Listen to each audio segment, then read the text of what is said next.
morning, boys and girls. We are from the Harlan County Extension Service. We are the 4-H agents, and First Assistant Ms. Sherry is working behind the scenes today. And we're going to be talking with you today about 4-H. We're going to be, usually we would be coming into your classroom at this time of the year and talking with you about electing different officers to serve as 4-H leaders throughout the year.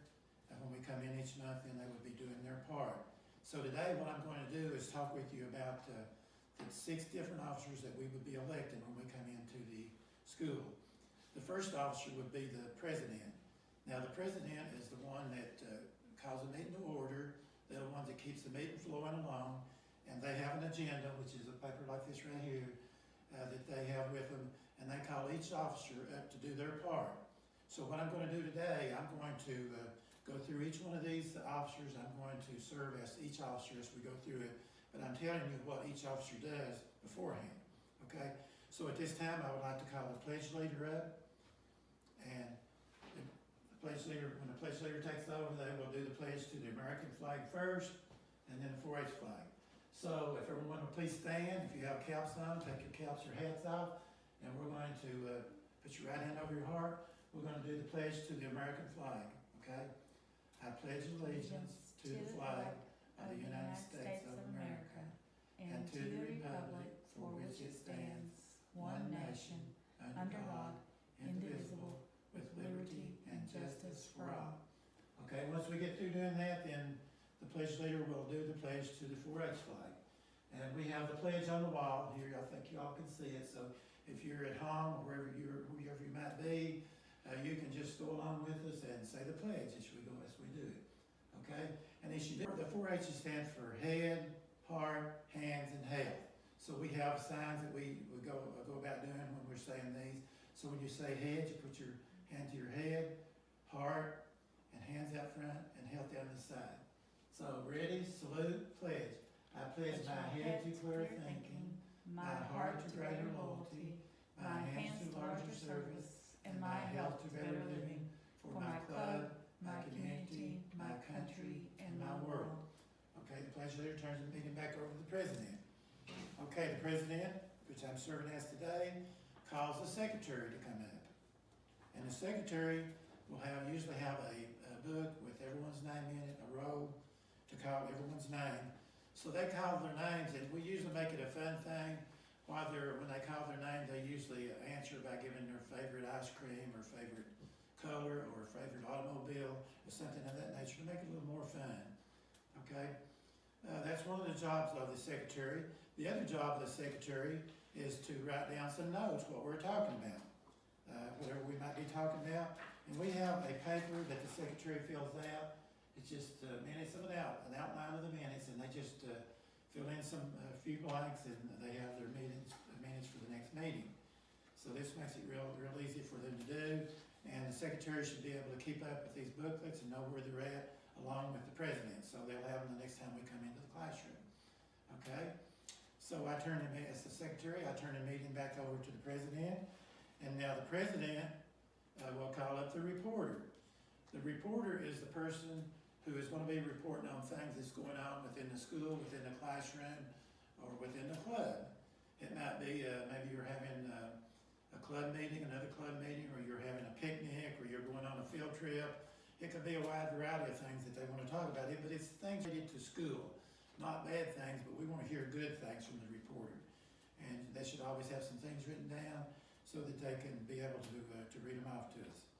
Okay, so that's the job of the 4-H reporter. Now, our next duty would be the vice president. So, but remember, the reporter turns the meeting back over to the president, so I'm taking the meeting back as president. And now, the president, I'm going to turn the meeting over to the vice president, and the vice president is going to tell us what the program is for today. But now, if the president isn't there that day, then the vice president is the one that's going to be doing the meeting that particular day.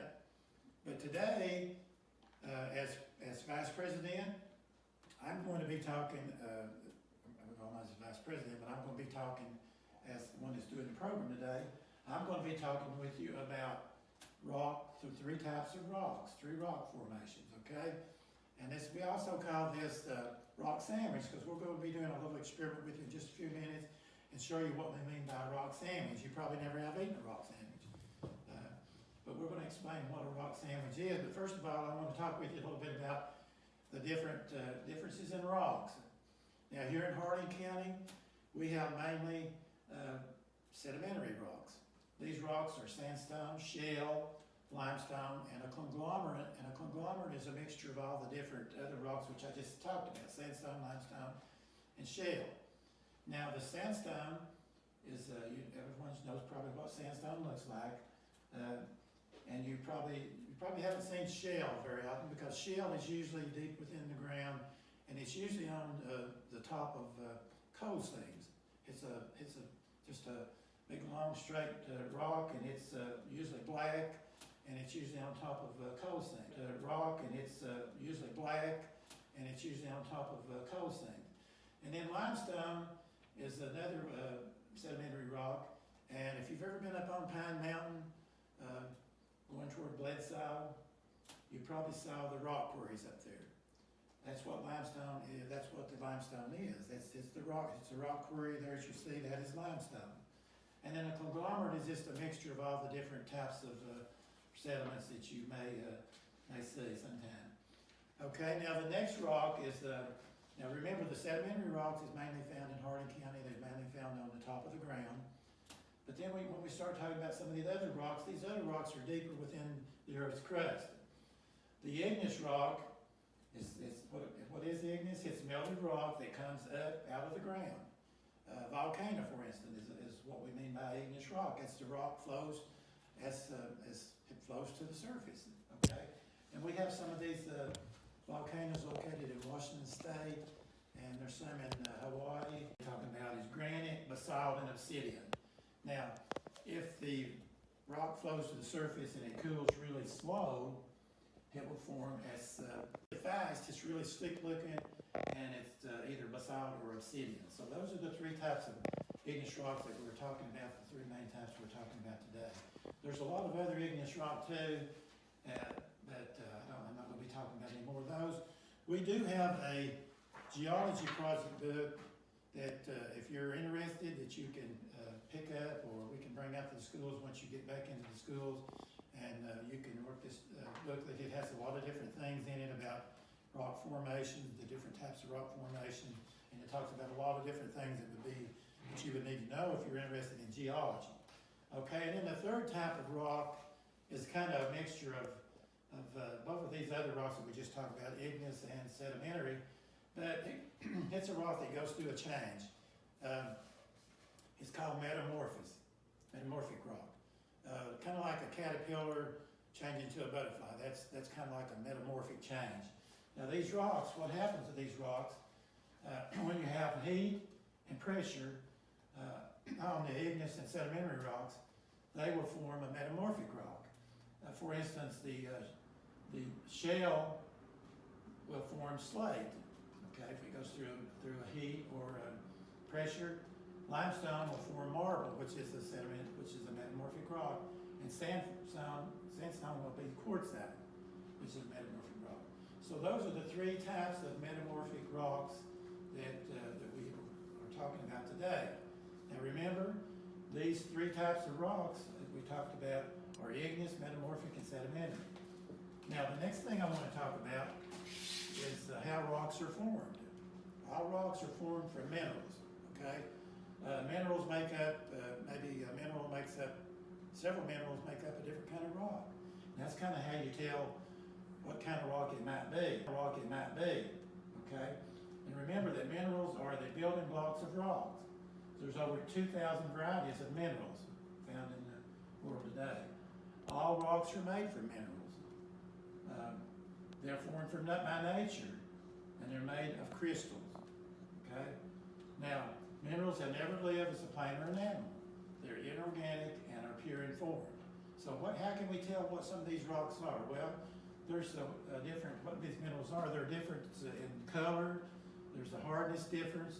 They live, if you scratch a table or something with them or another rock, they will leave a streak, and they leave different colors of streak.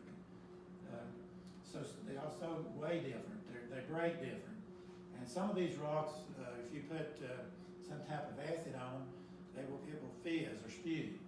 And that means that that shows that they have something in them that causes them to spew, and that would be the way you tell what the different minerals are. Some of them are magnetized, some are crystals, and they are fluorescent. That means they light up maybe at night. If you were out somewhere and you were hunting rocks and you saw one that was kind of lighting up, that would be a fluorescent mineral. Have fluorescent mineral in it. Okay. The hardness of minerals is the next thing we want to talk about, and that's the one over here in number 2. Different minerals have different hardness. For instance, most of you probably know what the hardest mineral is, and it's what a lot of ladies like those. They're diamonds. You can make necklaces or rings or whatever you want to with them. They're really hard. They're also used. They put them on the end of drill bits when they're drilling through hard substances like maybe hard rock, and that will keep the bit going through the rock without causing it to tear up. And the softest mineral is tau. You can see the other one here, which you may have heard of, is fluoride. This is what they use to make fluoride, which you use in your toothpaste or in your mouth rinse to help protect your teeth. Okay, so that's a little bit about the minerals then. The next thing I want to talk a little bit about is fossils. Okay, what are fossils? Well, some of you probably have found fossils. A fossil has to have the right temperature in order to form as it is decaying. Okay, what happens is as a tree or a plant decays or an animal decays, the temperature has to be just right as the mineral products move in and kind of replace the live where it might be a fish or a tree or something, whatever. It has to be just right to replace that. The temperature has to be just right so it can replace it without decaying too fast. So that's how fossils are formed. And you can find a lot of fossils along in the ocean. You can find a lot of fossils on coal seams, in the shell and slate. You can find a lot of fossils there. So that's a lesson on fossils then. Now, there's one other thing we want to do, and that's our rock sandwich. We're going to show you what we mean by making a rock sandwich. And we have different layers. We have different layers of bread that we're going to be showing you different colors.